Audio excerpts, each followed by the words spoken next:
Oh my god, they're doing it! Whoa! Glover and Schwarzenegger are back in the Predator universe in a new post-credit scene from Predator Killer of Killers. Look, I know a lot of people are probably excited about this, and I understand why, but like, this is some bullshit. If you've seen my Prey review, you should already know my thoughts on Dan Trachtenberg. I think Prey was bad, and about half of Killer of Killers was terrible, while the other half was pretty good. One of the things I hated about Prey was the inclusion of the flintlock pistol from Predator 2. It completely retcons the original origin, which was already much better. The pistol scene from Predator 2 was already a very important moment, giving us our first confirmation that the Yautja have a sense of honor. The pistol didn't necessarily need an origin, but the origin short comic that was published was a sweet addition to the lore. It wasn't a necessary read, but it sure as hell added more depth to the original scene. But then Danny Boy over here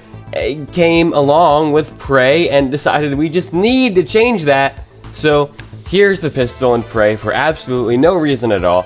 And because of that change, we were then unsure how the pistol ended up in the hands of Greyback in Predator 2 in the first place. And then you know what happens?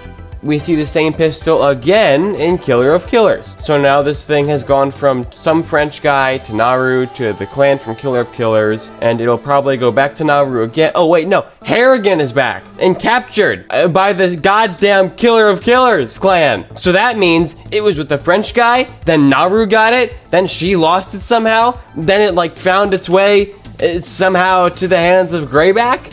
Then he gave it to Harrigan. Then Harrigan was captured by the Killer of Killers clan, and then they got it from him. Look, if any of you try to tell me this is good storytelling or this is somehow an improvement over the original origin for the pistol, which wasn't even a necessary read, but instead just a simple short story that added more meaning to an important moment, you're just objectively wrong. This is drawing out the pistol's origin and making it infinitely more complicated for absolutely no reason. But what about Dutch? Good old Arnold Schwarzenegger, right? Well, this is very clearly Dutch as he was back in the original movie, so we can kiss the entirety of the Predator Hunting Grounds story goodbye. Predator Hunting Grounds is a neat little game. 4 players plays Fire Team, 1 player plays as the Predator.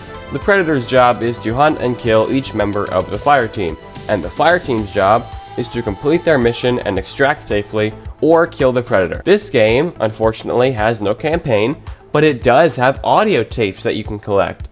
These audio tapes tell a story from multiple perspectives. You have audio tapes from the perspective of Sean Keyes, Isabel, and of course, Dutch himself. Ever since the first Predator movie, Dutch decided to take it upon himself to learn as much as he possibly could about the Yautja species. He has some encounters and even almost makes it to the scene of Los Angeles during Predator 2, but he doesn't make it in time to catch the city hunter. Instead, he comes into contact with the OWLF. Dutch starts working with the OWLF, tracking Yautja activity, killing as many as possible, and salvaging as much alien tech as they can to try and learn more about their enemies. Fast forward a little, and Isabel from Predators has managed to hijack a Predator ship and fly it home. There are some audio tapes where Sean Keyes interviews her about her experience helping the OWLF to learn even more about the species.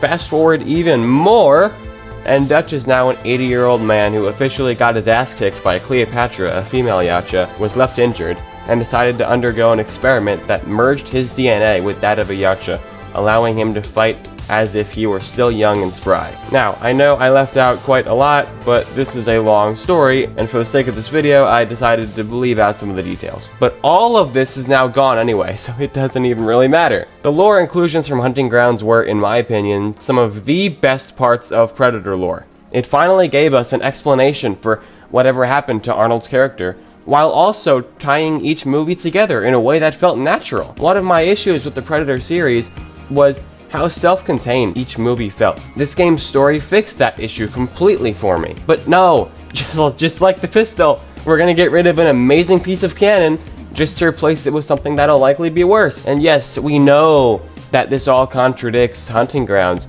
We know it does because Harrigan is here, implying the events of Predator 2 have been completed. This means that Arnold never would have tried going to LA, and he never would have met Sean Keyes or the OWLF. Hunting Grounds is officially non-canon, boys. And see, the worst part is Dan didn't have to decanonize Hunting Grounds. He could have put an 80-year-old Dutch in that cryopod. Sure, not everyone is familiar with the story in Hunting Grounds, but you could easily lay out basics in an exposition scene where he introduces himself to the other characters that might not know him. Dan could have preserved the lore. He could have done things the right way, the respectful way, but he actively chose not to. It's great to know this franchise is being run by a guy that doesn't care for any of the media that came before. He can just decanonize everything and anything, even if he doesn't have to. But yeah, I'm still gonna hold out some hope that Badlands is a good movie. I'm still kind of looking forward to that. You know, after all this, it's starting to sway. Starting to lose some hope here, guys.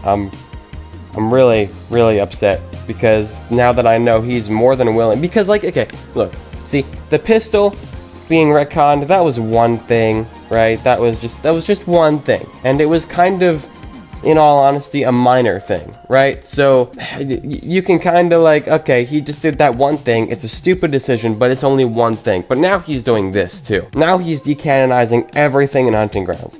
He's retconning all of that. So now he's more than confident, and he's more than willing to retcon and decanonize anything else in his way, as long as it even slightly interferes with his own, like, fan fiction here that he's got going on. His own little Infinity War crossover, which but, you know, it's... So, yeah, I can't say I'm very happy about that. What about you? Are you happy about this? Are you excited to see Dutch back? Do you like Dan Trachtenberg's creative decisions? Let me know in the comments. Tell me if you disagree, if you agree, why you disagree. Maybe you can change my mind. Who knows? But yeah, I guess we'll just see what happens in Badlands, and then I guess we'll just see what happens in whatever sequel there is, The Killer of Killers. So, yay!